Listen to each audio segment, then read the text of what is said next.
Hello, everyone. As we're still trickling in, welcome to the February coaches meeting. It was weird changing this to February 25 because we did the mandatory coaches meeting in January, but we are almost through February already, which means we're almost to the end of the regular season, which means playoffs are coming up.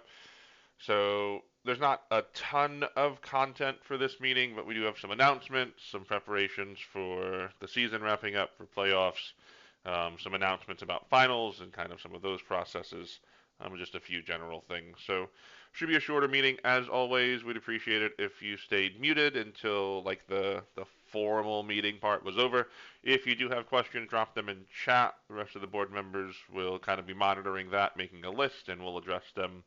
If you have more of I don't know, a specific or one-on-one sort of question, maybe just wait until we're done with the formal meeting. We'll dismiss people, and then we can answer individual type questions at that time. If you haven't signed in yet, grab the link in chat and go ahead and fill out the agenda just so we can track all of your attendance and things, and so you can follow along. There will be a few links to take a look at, so it'll be useful. Last meeting follow up was the mandatory coaches meeting in January that had its own agenda and things. If you missed that one and are somewhat still interested, the Ed Puzzle is posted. We don't post mandatory meeting recordings on YouTube because we want to avoid the confusion of, hey, I watched a YouTube video and that qualifies for my mandatory attendance. It doesn't because we can't track it. But if you do still want to watch that, let us know and we can share out that link so you can see it. New business. A few minor things before we get into the bigger ones. There was an Overwatch season that launched yesterday with some pretty substantial changes across the board for lots of different things. If you're an Overwatch person, you already know this. If you're not an Overwatch person, there were some pretty substantial changes. The biggest one is the introduction of perks, which is pretty fundamentally game changing in a lot of ways. People have opinions on them. I'm sure people who play Overwatch have opinions on them. The biggest thing for us in looking at this is since it does change the game in some fundamental ways, it doesn't feel very good to introduce that for the last week of the regular season and for playoffs. So the board decided that we will not be playing with perks for the rest of this school year, meaning for regular season and for playoffs. They will be disabled. You don't have to worry too much about what that means in terms of creating the lobby because the lobby code takes care of all that for us. And Blizzard introduced a new feature where now you can save changes to lobby codes. So we don't even have to generate a new code every time we change the rule set. So that same lobby code, 5Z36M, loads all the default settings for you. The only thing you have to worry about is changing the game mode and the maps for that given week. So just please make sure you use that, especially with the introduction of perks, to make sure it's off. A general sort of announcement for Overwatch and for any title, if an incorrect rule set is loaded, as soon as the team notices, just stop and restart that match with the correct rule set. That goes for any of the games we play. Just make sure you're playing with the correct rules in place. Regular season and playoffs. So this is the bye week for spring. It ended up not being a bye week for a lot of us with all the weather that came through. I'm sure lots of us are still playing matches this week and have matches to make up next week. That's fine. Just keep in mind all varsity matches have to be completed by the 28th. That's the end of the regular season. We have a very limited turnaround window to generate all the playoff brackets, so our goal is to get that done on March 1st. So just go ahead, as you're playing matches, please report them. If it's possible for us to generate playoff brackets early because all matches have been reported, we'll try to do that. But we know that a lot of you are going to be playing matches up until like next Friday and putting in those scores. So the plan is by midday Saturday or so next week, on March 1st, we'll have all those playoff brackets scheduled. We'll make announcements on Discord, and you can find them on League OS. Club matches will continue during varsity playoffs. This is something we've done the last few years, and it works out pretty well. We understand that some club teams are kind of disappointed that they don't get playoffs like varsity teams do. We're not going to do a separate playoff bracket, but we will just continue more regular weeks of competition for club, like they've been having during the regular season. So those will continue during those playoff weeks. That's not really noted on the schedule because it's just kind of hard to do on the calendar when we have playoffs. But we'll make announcements in Discord like usual that club playoff or club matches will continue like normal as scheduled. There's a few specific playoff formats we wanted to discuss. Fortnite and Minecraft are very interesting, not just running them during the regular season, but especially so for playoffs. There's not really an agreed upon standard format for how to do 4v4v4v4 playoffs with 13 teams. Pretty niche scenario that we find ourselves in. So if you click that link, it'll lead to some graphics that explain how IEN playoffs are going to work for Fortnite and Minecraft. Single A and double A Fortnite are pretty straightforward. We have 9 teams. We split them up into threes and kind of go from there. Minecraft and AAA Fortnite are a little bit more interesting because 13 teams doesn't divide very well, so we end up with a bye. We end up with the number of teams changing a little bit round to round, but hopefully those graphics are as straightforward as possible. If you can't access that link, that's probably because I have the settings incorrect, and I'll take care of that here in a second. But the idea is we wanted you to know the format before the matches were actually generated. So you'll still see in League OS the actual like structure with specific matches and specific teams, but this is to let you know what to kind of expect before that. I need to grab a different link, so as I'm rambling, I'll work on that. Any other questions, just let us know, and we can try to explain that. Is anyone else? Let me just replace this link to make sure that's the right one.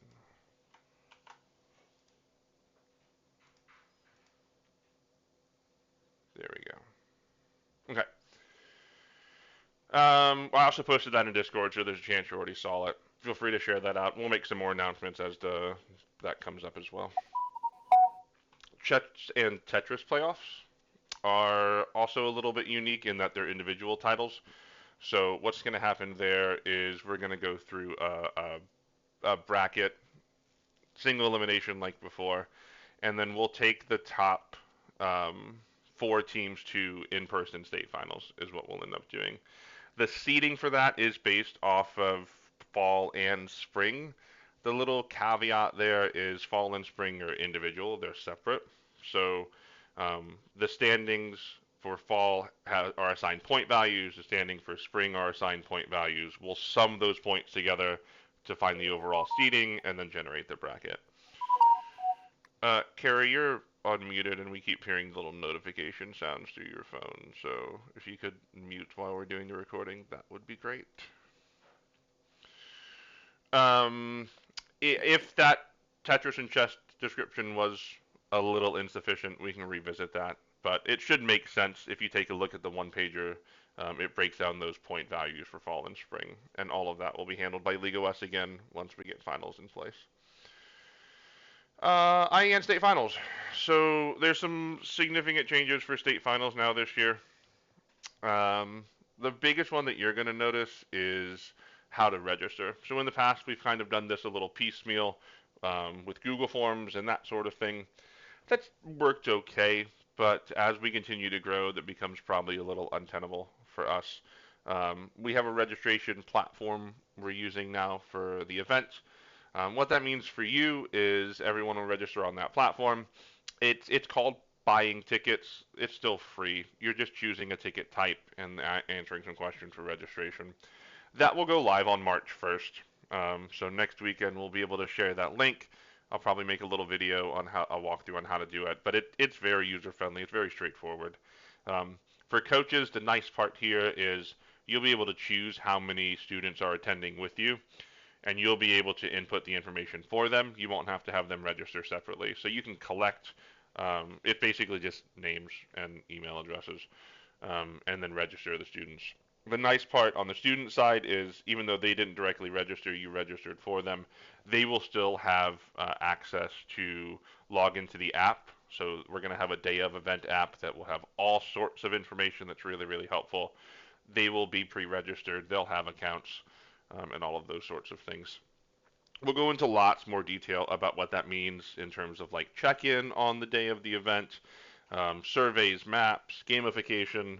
There's a lot of really interesting, useful, and neat features that you'll be able to experience that we haven't had before. So if you want to kind of peek at it, You can look at the app now if you download the Eventify app from your relevant app store. You can search for IEN State Finals. You can't log into it yet.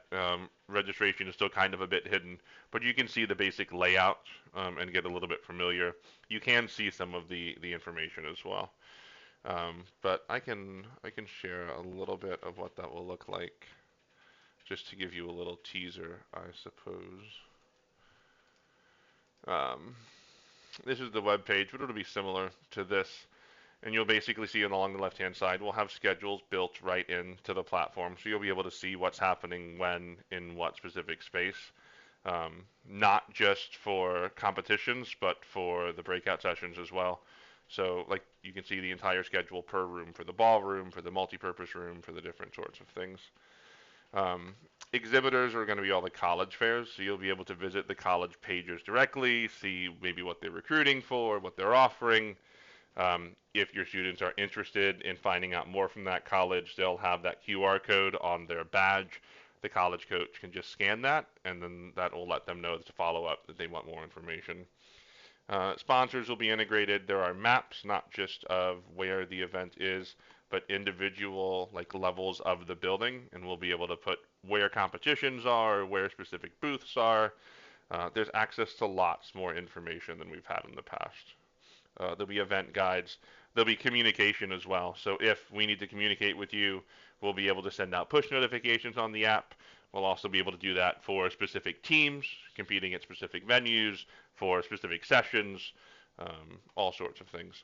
And then the gamification piece will be interesting into to seeing how maybe we can work in giveaways and prizes for engagement across the event.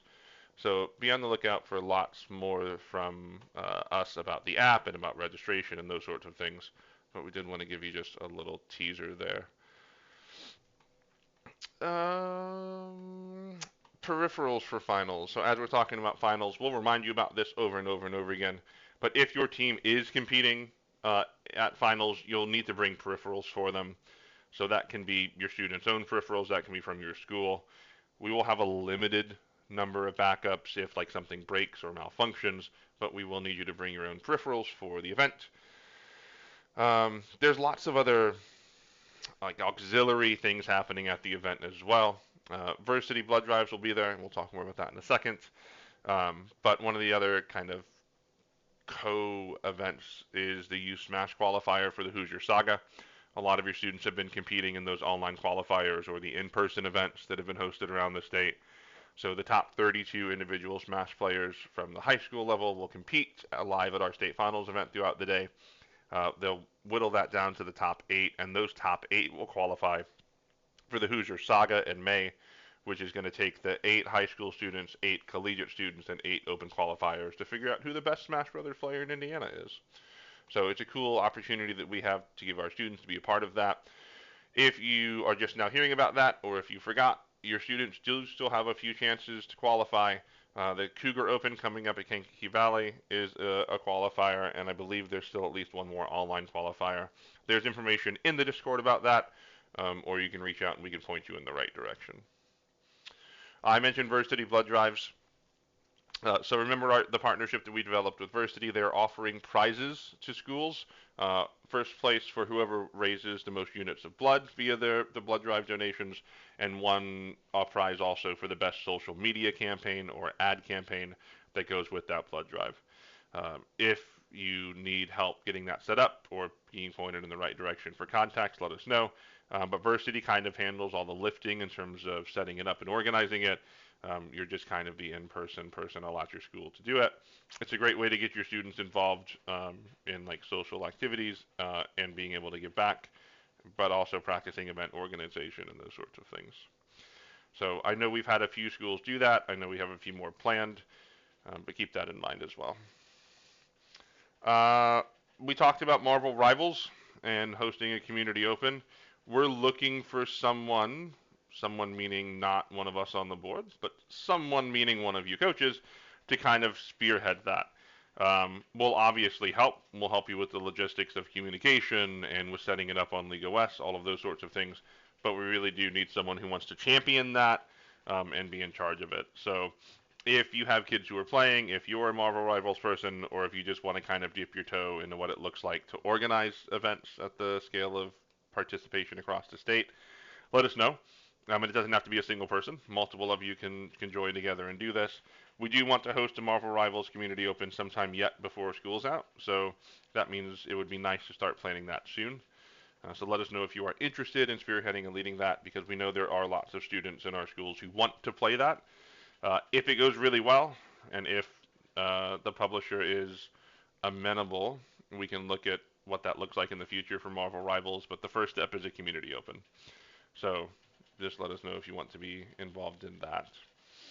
The last thing is an interstate showcase. I believe we mentioned this, I don't know when, maybe at the December meeting, maybe at the end of the mandatory meeting.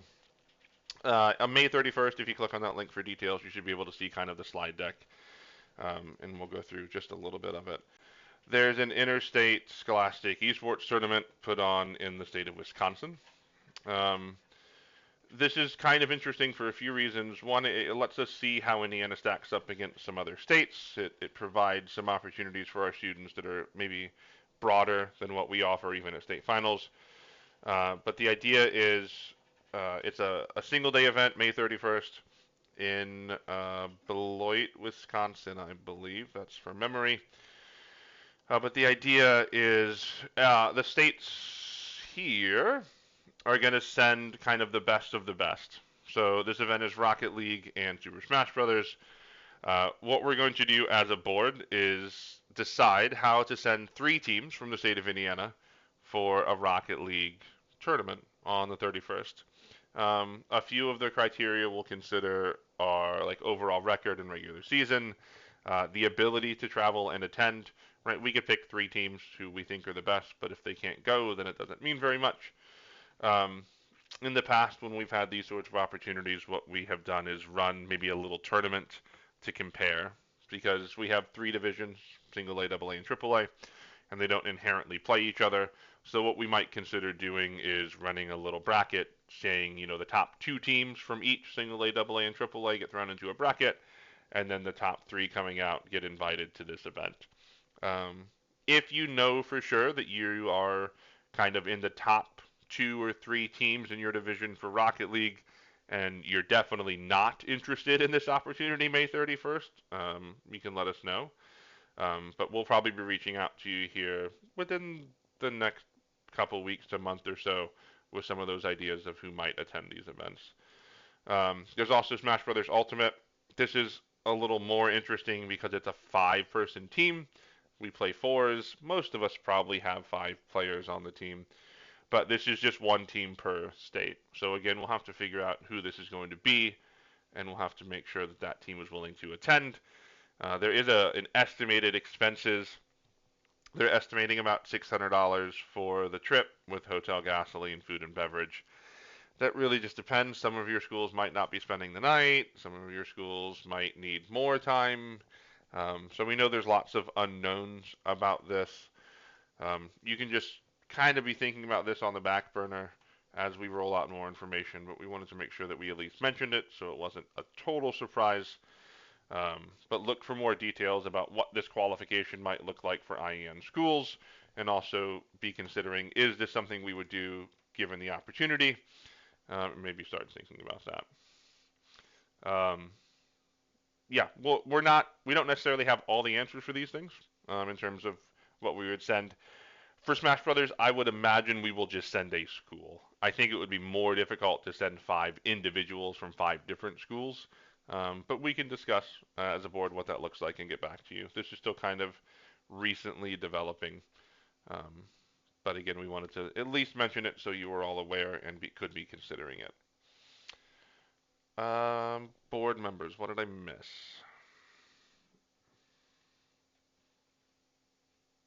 All right.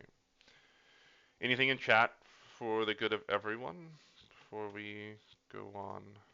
I think we directed most of that stuff. Yeah, Smash Brothers, I believe it doesn't say crew battle. I believe it's a crew battle format. We can verify that. I have not seen specific rule sets yet. All right. If anyone has any questions for the good of everyone, feel free to drop it in chat now or hang out. If you have maybe again a more specific question, just hang on for just a few minutes and then let us know.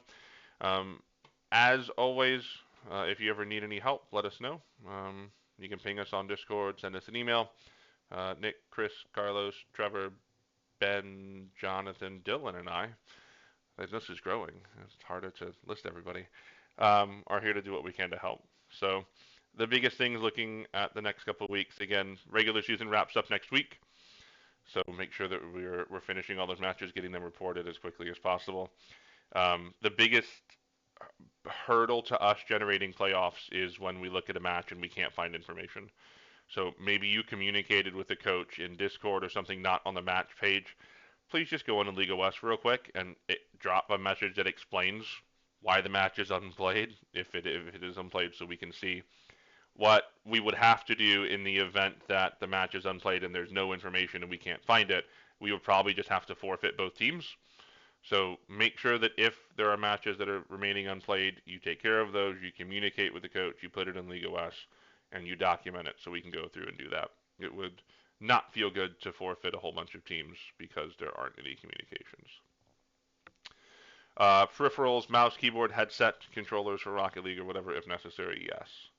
Again, we will have some, but we won't be able to provide all of the stations with peripherals, so we're asking everyone to bring their own. Unified is in-person finals, correct. Middle school is in-person finals as well for varsity, including middle school chess. Is that right, Nick? Yep, middle school chess as well for those top four. Tournament responsible apply to all teams. High school teams, yes. Varsity teams, yes. We probably won't send any club teams, and it's definitely high school instead of middle school. Rivals Community Open for high school only. I couldn't tell you what the current guidelines are for Marvel Rivals. It's probably 13 plus like everything else. So if you're abiding by the guidelines, then we could probably do middle school if they're 13 and older. Or you have like waivers like normal, but that shouldn't be a problem. All right. Yep. Again, if you don't have any specific questions, you're free to go. We'll hang out for a few minutes just to answer anything that comes up. But again, good luck with the rematches that I'm sure are being played from all the weather issues and your last week of competition as we go into postseason.